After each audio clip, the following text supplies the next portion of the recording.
More than 2 million undocumented immigrants have been deported under the Trump administration. That's according to the Department of Homeland Security. Now, many of them are parents who've left their children in the United States when they were deported, hoping for a better life for them in this country.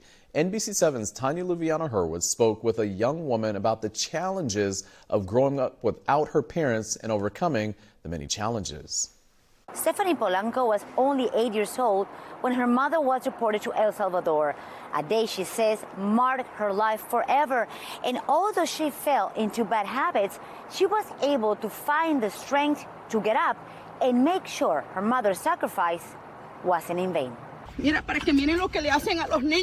one of the most horrific things. It's like reliving my childhood. It's reliving my experiences. Emotions and images that take Stephany back to that October afternoon in 2007, a day that changed her life forever. My house was locked. Nobody was home. At just 8 years old, Stephany says she knew something was wrong. I remember instantly, I started crying.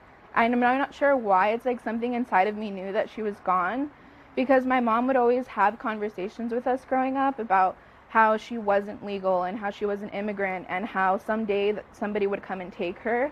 Her intuition was right. Her mother, Delmi, had been detained by ICE and deported to El Salvador because she didn't have legal status.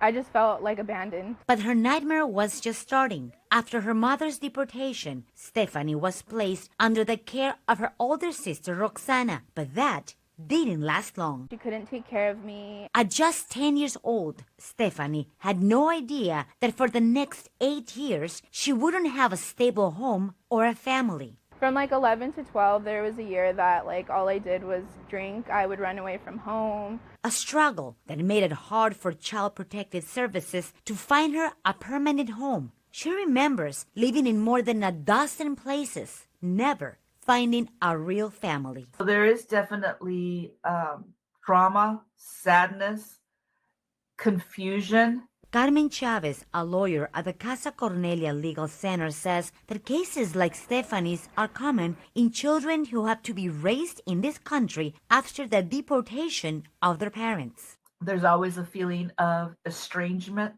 and continued sadness and not knowing if they'll ever see them again. The trauma of seeing their parents being gone is horrific. Marisa Ugarte, director of the Bilateral Safety Corridor Coalition, says many children whose parents have been deported and who end up in the county care become victims of abuse. Kids that I know get enslaved instead of being, received warmly into a family. Ugarte says what's needed is a better monitoring system to protect these children left behind.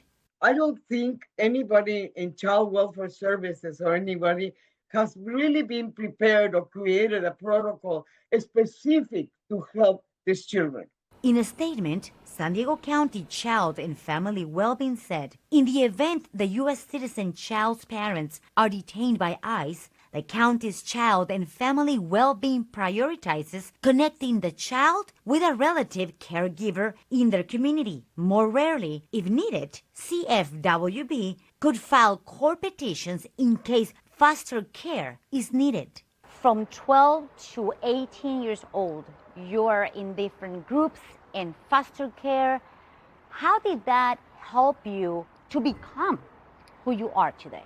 It built resilience and strength in me. I realized very early on that I was alone and that I had to figure things out for myself, and nobody was going to come do it for me. Stephany's effort paid off. In 2006, she graduated high school. Years later, she became a certified medical assistant. But in January 2023, she decided to follow her true passion, helping her community. She now works at Just in Time for Foster Youth, a nonprofit that helps former foster youth become self-sufficient, and is also where she discovered her love for art. 2 years ago, Stephany was able to bring her mother back to the U.S. and hug her for the first time in 17 years. Having her tell me that she's proud of me and that despite everything she went through, it was worth it, so that my sisters and I could thrive and be successful here in the U.S.